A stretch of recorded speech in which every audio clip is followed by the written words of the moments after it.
तो मैं आज आप लोगों के साथ तीन चीजें डिस्कस करूंगा, जहां पे मैं सुशांत सिंह राजपूत सुसाइड केस पे आप लोगों के साथ बात करूंगा और उसके साथ मैं आप लोगों को ये बताऊंगा कि डिप्रेशन क्या है और डिप्रेशन हमें कंट्रोल कैसे करता है, और तीसरा हमें अपने आप को डिप्रेशन से कैसे बचाना चाहिए और हमें क्या करना चाहिए डिप्रेशन से बचने के लिए। तो हर कहानी और हर वाक्य की तरह सुशांत सिंह राजपूत सुसाइड केस में भी लोग दो जगहों पे खड़े हो गए, जहां पे बहुत सारे लोगों ने इस वाक्य की मजम्मत की है और अपने सिंपैथी शो की है सुशांत सिंह राजपूत के लिए, और बड़े अफसरदा हुए कि एक नौजवान एक्टर जो अपनी कैरियर के पीक पे था उसने खुदकुशी जैसी हरकत की। और मैं भी उनमें से हूँ, क्योंकि मुझे भी पर्सनली बड़ा दुख हुआ है कि सुशांत सिंह राजपूत एक लॉस है। एज ए व्यूअर मैंने उसकी मूवीज़ को एंजॉय किया, मुझे उसकी एनर्जी लेवल और उसका टैलेंट ने बड़ा इम्प्रेस किया और मैं उसके फैंस में हूँ। बट अनफॉर्चुनेटली वो अब हमारे बीच में नहीं रहा। It was a loss for Bollywood, for viewers also.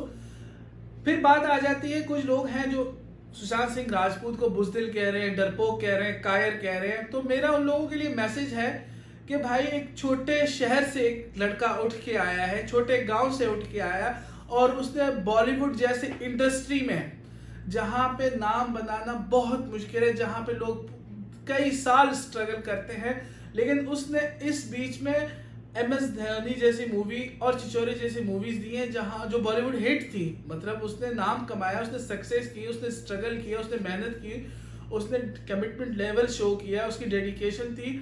तो इन तमाम चीज़ों को अगर सामने रखे जाए तो ये एक बुज़दिल आदमी नहीं कर सकता। मैं और आप ये चीज़ें नहीं कर सकते। हम तो 2-3 दिन एक चीज़ पे कंसिस्टेंटली काम नहीं कर सकते। तो इसने तो 10 से 12 साल अपने कैरियर को दिए और इतना बड़ा नाम किया, तो बुज़दिल नहीं कह सकते हम उसे। क्या वजूहात थी जिसकी वजह से उसको ये एक्ट करना पड़ा या खुदकुशी उसको करनी पड़ी, ये हम नहीं जानते, क्योंकि मेंटल टॉर्चर एक बहुत गंदी चीज़ है। फिर आ जाते हैं हमारे पाकिस्तानी भाई, जिन्होंने इस चीज़ को रिलीजियस कलर देना शुरू कर दिया कि ये तो हमारे इस्लाम में हराम है, खुदकुशी करना हराम है और ऐसे नहीं करना चाहिए। बुज़दिल था, कायर था, डरपोक था, ऐसे खुदकुशी कर ली। तो उनके लिए मेरा मैसेज ये है कि सबसे पहले हमें ये बात जहन में रखनी चाहिए कि सुशांत सिंह राजपूत एक नॉन मुस्लिम इंसान था। और सेकेंडली बात रिलीजियस की नहीं आती, बात आती है इंसानियत की। अगर हमें किसी के मरने पे दुख नहीं होता तो इसका मतलब है कि हमारे अंदर का इंसान मर चुका है। भाई 34 ईयर का था वो लड़का, और उसने जिस तरह खुदकुशी की, हम नहीं जानते कि वो किस मेंटल टॉर्चर से गुजर रहा था, वो किस तकलीफ में गुजर रहा था। तो हमें ये बात कहने उसके खिलाफ नहीं चाहिए, हमें इंसानियत शो करनी चाहिए कि वो उसके लॉस पे हमें इतना सारा तकलीफ हुआ है।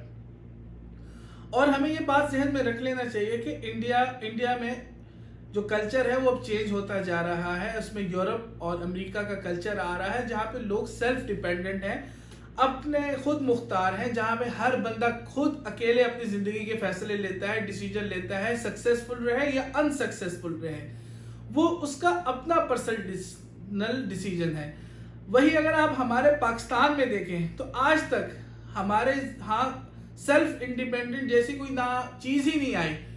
एक भाई कमा रहा होता है घर में, एक बाप घर में कमा रहा होता है, और सब उसके साथ अटैच होते हैं। और वो जो अकेला कमाने वाला होता है उस पर इतना मेंटल टॉर्चर होता है, वो बेचारा कभी फ्रीडम अपनी लाइफ में देखता ही नहीं है। वो भी इतने डिप्रेशन में रहता है कि वो भी यही पूरा दिन सोचता रहता है कि अगर मुझे कुछ हो गया तो ये पूरी पलटन का क्या होगा। तो भाई आप लोग तो बगैर स्ट्रेस की लाइफ गुजारे, सुकून में बैठे हैं, रात को सोते हैं, सुबह उठते हैं। आप लोगों की जिंदगी में आप लोगों ने तो कभी डिप्रेशन देखा ही नहीं है। डिप्रेशन देखने के लिए, डिप्रेशन फील करने के लिए अकल का होना बहुत जरूरी है। बड़े अफसोस की बात है कि हमारे यहाँ लोगों में सिर्फ दिमाग, ये सर है, लेकिन उसके अंदर कोई दिमाग और अकल नहीं है। तो अभी मैं आप लोगों के साथ बात करूंगा डिप्रेशन पे कि what is depression and how depression control us. ये माइंड जो है ना, इंसानी माइंड, ह्यूमन माइंड, वो आपको चीज़ें रिमाइंड करवाता है। अगर आप सोने जा रहे हैं रात को, तो आपके सामने पूरे दिन की चीज़ें आपको रिमाइंड करवा रहा होता है कि ये पूरे दिन में ये तमाम चीज़ें आपके साथ वाक़यात हुए हैं, और वो अगले दिन की भी प्लानिंग आपको रिमाइंड करवा रहा होता है कि अगले दिन आपने ये करना है। 8 बजे ऑफिस के लिए जाना है, 9 बजे कॉलेज के लिए जाना है, 10 बजे आपने ये करना है, फिर ग्रोसरी करनी है, फिर आपने मूवी देखना, ये सारा कुछ आपका एक हेल्थी माइंड, आपको ये सारा प्रोग्राम एल्गोरिदम सेट है, वो आपको ये तमाम चीजें सिखा रहा होता है। अब डिप्रेशन क्या है मैं आपको बताता हूँ। आप फॉर एग्जाम्पल जा रहे हैं, गाड़ी चला रहे हैं, ड्राइव कर रहे हैं, और सडनली एक बिल्ली आपकी गाड़ी के नीचे आ गई, तो वो जो बिल्ली वाला एक्सीडेंट है वो 2 से 3 4 दिन आपके माइंड में चलता रहेगा। आपका माइंड कंसिस्टेंटली वो एक चीज को हिट करता रहेगा कि उस वक्त अगर आप मोबाइल ना देखते, उस वक्त आप लेफ्ट देख लेते, उस वक्त आप राइट देख लेते, या उस वक्त आप ब्रेक दबा देते, तो उस बिल्ली की जान बच जाती। तो कंसिस्टेंटली आपका फोकस जो है, आपका माइंड कंटिन्यूसली एक ही चीज पे आपको फोकस करवा रहा है कि आपने गलती की है, जिस गलती की वजह से उस बिल्ली की जान चली गई। इस वक्त आपका जो दिमागी स्टेटस होता है वो अनफिट होता है, क्योंकि आप एक ही चीज को बार बार सोच रहे होते हैं।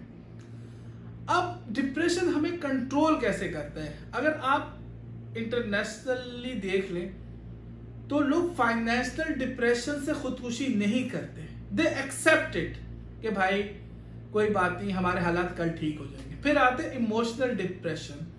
इमोशनल डिप्रेशन भी इंसान कंट्रोल करने लग जाता है। फिर आता है सबसे खतरनाक पार्ट ऑफ डिप्रेशन, जहां आप अपने आप से नफरत करना शुरू कर देते हैं। इसकी मिसाल आप ऐसे ले लें कि अगर आपको XYZ से नफरत है तो सबसे पहले आप कैसे शो करेंगे? उसे मारोगे। अगर आप उसे मार नहीं सकते तो उससे गाली गलौज करोगे, उससे हीटेड आर्ग्यूमेंट करोगे, उसकी बेइज्जती करोगे। अगर आप वो भी नहीं कर सकते, आप उसे ब्लॉक करोगे, उसे इग्नोर करोगे, उससे मिलना पसंद नहीं करोगे, आप उसे छोड़ दोगे, उसके बारे में सोचोगे भी नहीं। लेकिन जब भी उसका ख्याल आपके दिमाग में आएगा, एक नफरत उसके लिए आपके दिल में आ जाएगी।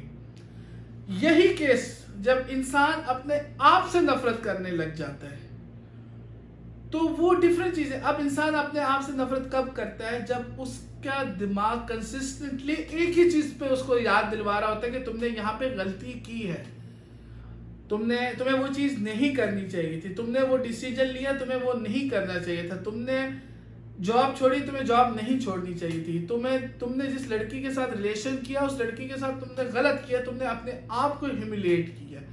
तो कंसिस्टेंटली अगर आपका माइंड आपको बुरा समझा रहा है कि आप बुरे हो, तो आप अपने आप को नुकसान देना शुरू कर देते हो।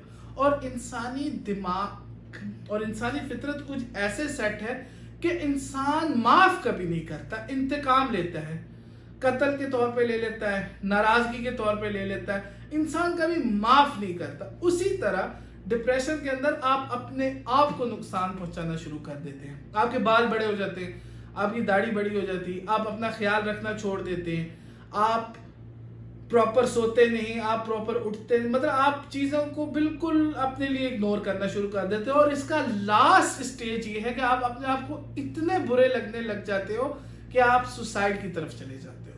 तो ये इस तरह मेंटल डिप्रेशन आपको कंट्रोल करती है। हम अपने इस वीडियो के लास्ट हिस्से में, जहां पे मैं आप लोगों को मेरा मैसेज भी है और मैं आपको बताऊंगा कि हमें अपने आप को डिप्रेशन से कैसे बचाना चाहिए। तो देखिए, सबसे पहले डिप्रेशन से बचने के लिए हमारे पेरेंट्स, हमारे वालिदैन का बड़ा इंपॉर्टेंट रोल होता है। क्योंकि मैं एज पर माय रिसर्च जो मैंने चीज़ देखी है कि most average age for suicide is 18 to 28। ये वो एज है जहाँ पे बच्चा अपने माँ बाप के साथ टोटली अटैच होता है। माँ बाप अपने बच्चों को इतना प्रेशराइज कर देते हैं, ठीक है वो खुदकुशी नहीं करते, लेकिन उनका दिमागी तवाजुन भी ठीक नहीं रहता। वो अपनी ज़िंदगी में बड़ा डिसीजन नहीं ले सकते, वो अपनी ज़िंदगी में कोई बड़ा काम नहीं कर सकते। तो यहाँ पे पेरेंट्स, देखिए पेरेंट, आपने बच्चा पैदा किया, आपने पढ़ाया, वेरी गुड, आपकी इन्वेस्टमेंट है, आपका प्यार है उसके लिए। लेकिन 18 से 28 ईयर की एज में उसकी बाकी सारी ज़िंदगी डिसाइड हो रही होती है, तो उसको वहाँ पे सपोर्ट करें। आपका बच्चा है, उसको सपोर्ट करें, आपकी बेटी है, उसको सपोर्ट करें, उनको फोर्स मत करें, उनको प्रेशराइज इतना मत करें कि वो पूरी जिंदगी अंडर प्रेशर गुजारे। आपके बेटे के पास जॉब नहीं है, उसे हिम्मत दें कि कोई बात नहीं, तुम ढूंढते रहो, जिस दिन तुम्हारी जॉब लग जाएगी इंशाल्लाह हम सब बहुत खुश होंगे। यहाँ क्या होता है कि आपके बेटे के पास जॉब नहीं है, तू निकम्मा है, तू ये है, तू वो है, तेरी उम्र में जब मैं था तो मैं ये चीजें करता था। जब जिस दिन उसके दिमाग में ये बात डिसाइड कर ली कि वो एक निकम्मा है, आप उसकी पूरी जिंदगी तबाह कर देते हो। तो सबसे इंपॉर्टेंट चीज है पेरेंट्स के लिए कि उनको सपोर्ट करो अपने बच्चों को।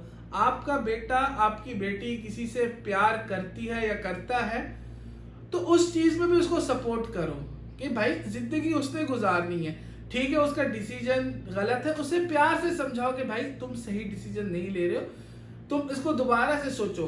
यहाँ जिद के मसाइल बना देते हैं, भाई बच्चा आपकी मर्जी, चले शादी आपकी मर्जी से कर लेता है, लेकिन पूरी जिंदगी उनके दिमाग में वो तासुर रहता है, वो डिप्रेशन रहता है कि मैंने ये डिसीजन अंडर प्रेशर लिया है। तो मेरी रिक्वेस्ट है तमाम पेरेंट्स से कि अपनी औलादों की जिंदगी आसान करें और उनको सपोर्ट करें। और फिर आ जाती है बात सोसाइटी की। हमारे सोसाइटी में लोगों का मजाक उड़ाना बहुत एक अच्छा पेशा समझा जाता है। किसी की जॉब नहीं है उसका मजाक उड़ा लेंगे, किसी का रिलेशनशिप फेल हो गया उसका मजाक उड़ा लेंगे, कोई गरीब है उसका मजाक उड़ा लेंगे भाई। और बातें, अगर कोई बंदा हमें डिप्रेशन में नजर आ रहा होता है तो हम उसे कहते थे भाई नमाज पढ़ना शुरू कर दो। भाई देखिए अल्लाह ताला तमाम मसाइल हल करने वाले हैं, लेकिन इंसान ही तो दूसरों के जरिए बनते हैं ना। आपको कोई आपका दोस्त अजीज, कोई आपका रिश्तेदार आपको प्रेशर में नजर आता है, आपको डिप्रेस नजर आता है, तो जाएं उससे बात करें, उससे पूछें कि भाई आपकी जिंदगी में क्या मसला चल रहा है। आप किसी की फाइनेंशियली हेल्प नहीं कर सकते, मुझे भी पता है, आपके पास भी पैसे नहीं है, मेरे पास भी पैसे नहीं है, लेकिन हम एक दूसरे को अच्छा सपोर्ट तो दे सकते हैं। भाई तेरी जिंदगी में जो मसले चल रहा है अल्लाह ताला आसान करेंगे, तू हिम्मत कर और उनसे लड़, तू अपने मसाइल सॉल्व कर सकते है, तू बहुत चीता आदमी है।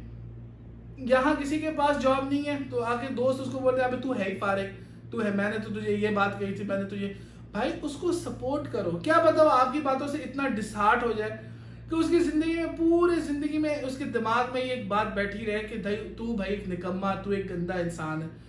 और हर चीज को रिलीजियस पे मत छोड़ो, हर चीज को रिलीजन पे मत छोड़ें।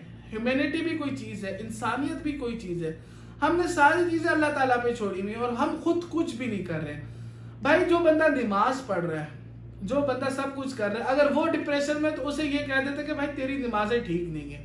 भाई तुम कौन होते हो किसी की नमाजों को ठीक करने वाले या गलत करने वाले? तुम्हारा काम बनता है कि उस बंदे को सपोर्ट करो, उसको मोरल सपोर्ट दो, उससे प्यार मोहब्बत शो करो। तुम फाइनेंशियली किसी की हेल्प नहीं कर सकते, आई नो, लेकिन मोरली करो, वर्बली करो, उसे हिम्मत दिलाओ ताकि वो अपने पैरों पे खड़ा रहे और अपने तमाम मसाइल से लड़ सके। क्योंकि ह्यूमैनिटी बहुत इंपॉर्टेंट चीज है, हर चीज को रिलीजियसली मत लिया करें और हिम्मत दें एक दूसरे को और एक दूसरे का साथ बने, सहारा बने, ताकि हम लोग कल अपनी जिंदगी में तरक्कियां कर लें।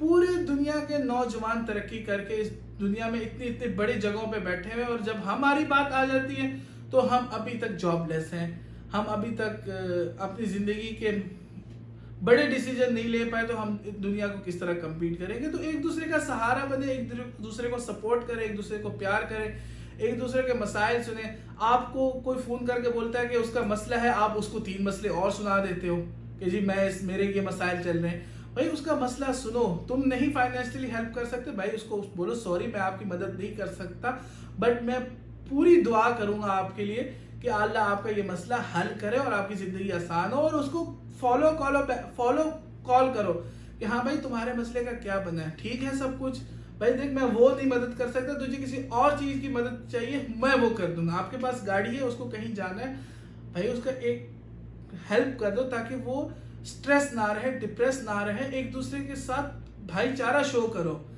प्लीज इस तरह रखो ताकि हम लोगों की जिंदगी आसान रहे। मेरे पास बहुत कुछ है कहने के लिए इस टॉपिक के ऊपर, बट बहुत ज्यादा मैं आप लोगों का टाइम ले लूंगा, तो इंशाल्लाह इसका पार्ट 2 में वेरी सून आप लोगों के लिए बना के पेश करूंगा। तब तक के लिए अल्लाह हाफिज।